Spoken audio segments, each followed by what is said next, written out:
Alright, we're going to do another How to Level Up video here with the Rogue this time.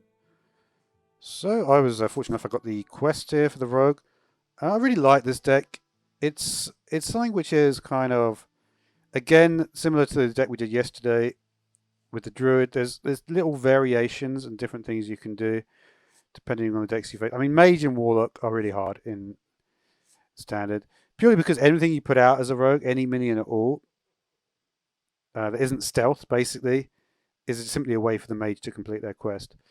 Haven't really found too much difficulty with. I mean, Warlock is also difficult, just the way it does damage. The Pirate quest, even the Warrior quest, the way it can do damage to your minions as well, is also quite difficult to deal with. A lot of it is that the stuff can be targeted, right? And that's something which is something like this card is something which seems to have been you see this in a lot more decks now. Because all the classes have got such good ways just to target minions to their own benefit. But like I say, there are ways that you could potentially do that. The one card I don't have is the Tenwu card. I wouldn't mind getting this. This is pretty useful. Would fit in this deck really well.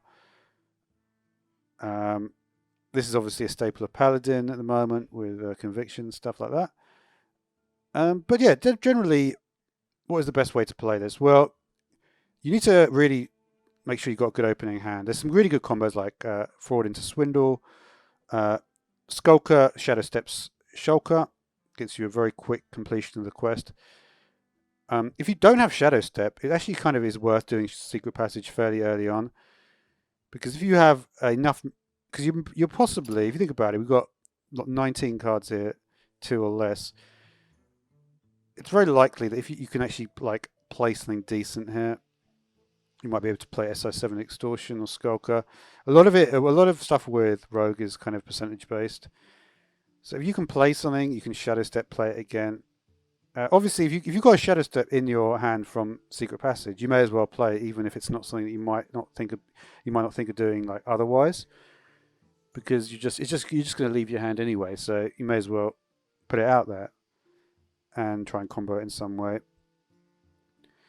But yeah, certain cards like Sage not necessarily as important, and 2 Fraud. You could probably ditch those. Like I would definitely ditch like a Fraud for a Tenwu, or a ditch a Sage. Maybe for Robes of Protection. That would be good. Because generally what you're trying to do, especially against something like Mage, you need to try to get the board really wide. To deal with really aggro decks is difficult, like, because if you look at some of like the early cards, like even something, and it's like kind of funny. People say like to use Mutanus. It could potentially work, a Mutanus deck. I know that there's a Poison Rogue deck that does use Mutanus to work. Even something like that could actually work, right? So there's different ways, like, because you don't necessarily need that huge buff from Mutanus. In terms of getting that extra 7. So obviously it's cool to have an 11/11 on the board, but really the whole point is you want to try to stop the mage from doing that. Yeah, I mean, Garrot is also a good card to have. Another good way as well, when you're thinking about how do you prevent, like, obviously the games are very short. It's actually pretty good, the Cloak of Shadows. Yeah,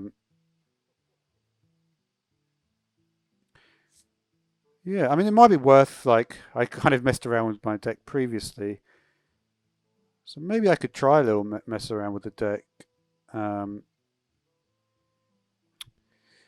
I'd like to, I think, like, putting in this wouldn't be a bad idea.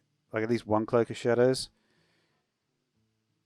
I do like some of the combos you get, especially from Fraud Swindle, but I don't know. It's like, this is always a useful finisher, even for Rogue.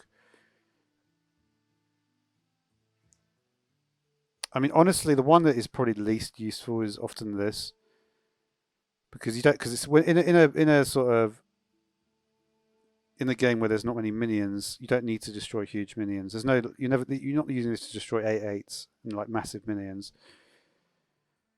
I do like having the draw from this, so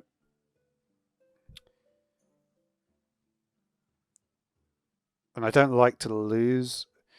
Like if you think about what cards can actually complete the quest, so this is 2, 4, 6, right? So we have 2, 4, 6, 8, 10, 12. So actually completing the quest is fairly straightforward with that amount of cards, right? But you do want to draw through them, so you could maybe do something like this. This is a way that potentially you could, because you're gonna be in a position like what I've noticed is that Mage will basically and Warlock will be able to. With Warlock, you're a bit more. It's a bit tougher because if they go to fatigue really quickly, I think though the way Warlock works though is that the fatigue damage that you get is a little bit later. With Mage, there's really nothing you can do, right? Because Mage will just be able to kill you too quickly, just by doing direct damage to the face, and that's something which this could potentially help with. Like if this would save you, right, from that. Now, whether you have the ability, then I mean, you might have the ability with some sort of stealth ideas, some stealth stuff. So I think we're going to say this. We're going to try this one next up.